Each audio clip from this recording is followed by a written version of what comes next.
நான் வாங்க வாங்க. வணக்கம் விவசாய நண்பர்களே. நம்ம இப்போ இங்கே பார்த்துட்டு இருக்கிற இடம் வந்து செண்பகமா தேவி ஏரி. இது வந்து சேலம் மாவட்டம் இருகாலூர் பஞ்சாயத்தில் ஒரு 13 ஏக்கர் நிலம் பரப்பளவும். இந்த பக்கம் நாமக்கல் மாவட்டத்தில் இது என்ன செண்பகமா தேவி ஊராட்சியினுடைய பகுதியில் ஒரு 50 ஏக்கரும், கிட்டத்தட்ட ஒரு 63 ஏக்கர் பரப்பளவு கொண்ட இந்த ஏரி பாருங்கெல்லாம் சுற்றியும் பாருங்க வறண்டு போய் கிடக்குது. கொஞ்சம் கூட தண்ணி இல்லாமல் உபரி நீர் வீணா கடலுக்கு போயிட்டு இருக்குது. நம்ம அந்த உபரி நீர் வந்து கடலுக்கு போகிற உபரி நீரை இது மாதிரி இந்த பகுதி வறண்ட ஏரிகளுக்கு நிரப்பு கோரி தான் நம்ம இந்த மாதிரி இந்த திட்டத்தை முன்னெடுத்து கேட்டுட்டு இருக்கிறோம்.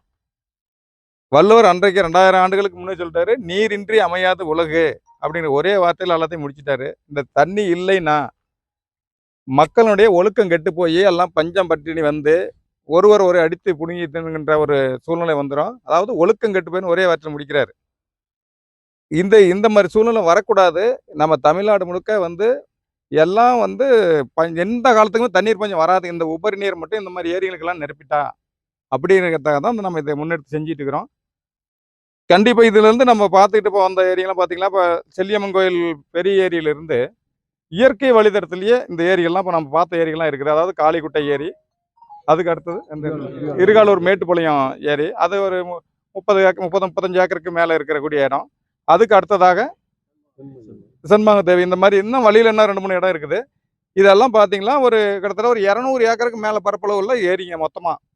அப்போ இவ்வளோ ஏரியில் தண்ணி தேக்கலாம். இன்னும் கிட்டத்தட்ட இங்கே வந்து ஒரு லட்சக்கணக்கான ஏக்கர் வந்து பாசனம் வந்து நீர்மட்டம் உயர்ந்து பாசனம் பெறக்கூடிய ஒரு வாய்ப்பு இருக்குது. ஏன் வந்து இந்த விவசாயிகள்லாம் இப்படியே வந்து போரை போட்டு நஷ்டப்பட்டு வீணாக கிடக்கணும்? இந்த தண்ணி இந்த ஏரியில் நிரப்புனா வந்து ஒரு 10 அடியில் தண்ணி கிடக்குமே, நிலத்தடி நீர்மட்டம் உயரும்ல. இதைத்தானே சொல்லுது. 2024 சென்னை உயர்நீதிமன்றம் நீதி அரசர்கள் வந்து ஒரு உத்தரவு போடுறாங்க. என்ன இந்த மாதிரி உபரியாக போகிற தண்ணியை சேமிக்க நடவடிக்கை எடுக்குன்னு 2024 ஜூலை 31 உத்தரவு போடுறாங்க. இந்த உத்தரவு பின்பற்றி அரசு அதுக்குரிய நடவடிக்கை எடுக்க வேணும்னு சொல்லி தான் நம்ம இவ்வளோ கேட்டுட்டு இருக்கிறோம்.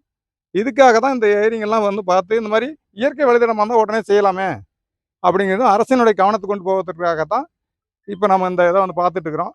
இங்கே வருமாறு இவ்வளோ விவசாயம் வந்து இந்த வெயில்லையும் காலையிலேருந்து வெயிட் பண்ணி இந்த தண்ணி நம்ம பகுதிக்கு வரணும் ஒரு ஆர்வம். எவ்வளோ ஆர்வத்தாக இருக்கிறாங்க பாருங்கள். இந்த தண்ணி இந்த ஏரிக்கெல்லாம் வந்துட்டு எவ்வளோ மகிழ்ச்சியாக இருப்பாங்க நினச்சி பாருங்கள். இந்த மகிழ்ச்சிக்காகத்தான், இந்த மக்களுடைய மகிழ்ச்சிக்காகத்தான் நம்ம வந்து இவ்வளோ போராடிட்டு இருக்கிறோம். இதை அரசு செய்து கொடுக்க வேண்டுமென காவேரி சரபங்கா உபரிநீர் விவசாய நலச்சங்கத்தின் சார்பாக மன்றாடி கேட்டுக்கொள்கின்றோம். நன்றி, வணக்கம்.